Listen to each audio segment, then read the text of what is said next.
Jaho, ich bin's, der J-Music-Fuchs. Heute gibt's sehr spannende News für Fans von Band-Maid und Fate Gear. Mehr Details dazu erfahrt ihr in diesem Video. Viel Spaß mit den aktuellen J-Music-News. Diesen Mittwoch releaste die Steampunk-Metal-Band Fate Gear den Song Winds of Fall featuring Nana und Kokomi. Der Release beinhaltet insgesamt 3 Songs. Winds of Fall jeweils mit Kokomi und Nana sowie Nocturnal Moon. Doch es gibt noch andere spannende Neuigkeiten.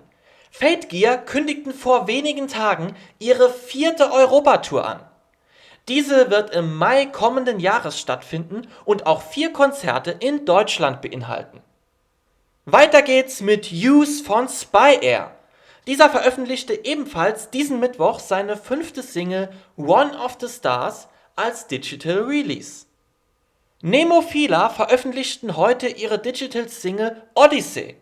Der Song wird auch auf dem am 17. Januar erscheinenden Album Evolve enthalten sein. Bei Odyssey handelt es sich um eine tolle Rockballade. Eine klare Empfehlung für alle Fans von J-Rock und für Fans von Nemophila sowieso.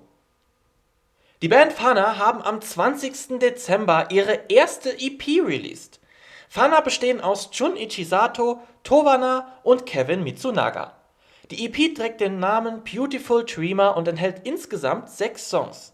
Es ist ihr erster größerer Release seit ihrem Wechsel von Lantis zu Nippon Columbia und seit dem Weggang des langjährigen Bandmitglieds Yusuke Waga.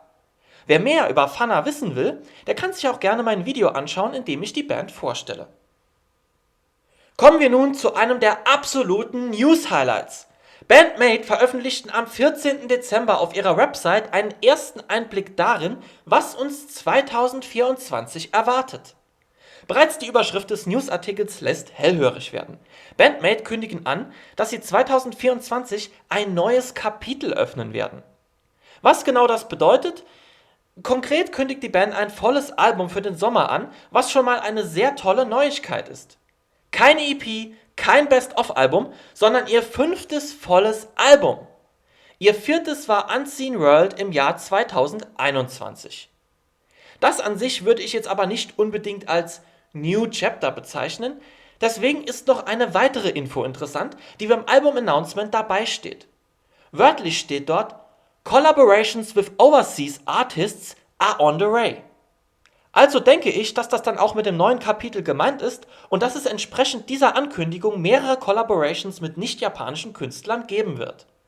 Ich hatte vor einiger Zeit ein Video gemacht zu der Frage, ob Band-Maid nächstes Jahr nach Europa kommt. Da war ich noch sehr zuversichtlich, aber mittlerweile sinken die Chancen etwas. Es sind Auftritte für Japan angekündigt, unter anderem im Mai und Ende Juni, Anfang Juli. Das heißt, sollte noch eine Europatour kommen, wäre die frühestens im August. Möglich ist es immer noch, aber leider findet sich im Moment noch kein konkreter Hinweis. Aber ein neuer Song erwartet uns im Januar. Und es wird wieder ein Song sein, welcher bei einem Anime verwendet wird. Lange Zeit war ja Band-Maid nicht dafür bekannt, Songs zu Animes beizusteuern, aber mittlerweile ändern sie das. Ist auch nicht allzu überraschend anhand dessen, dass sie mittlerweile bei Pony Canyon sind. Protect You heißt der neue Song und wird das Ending des Animes Grandizer You. Protect You klingt schon ziemlich kraftvoll und ich habe keinen Zweifel, dass der Song das auch musikalisch sein wird.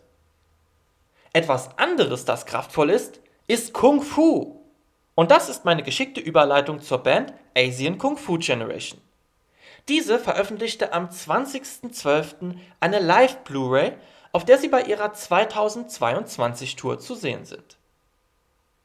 Das waren einige aktuelle J-Music-News. Was ist eure Meinung zu den heutigen News? Schreibt es gerne in die Kommentare.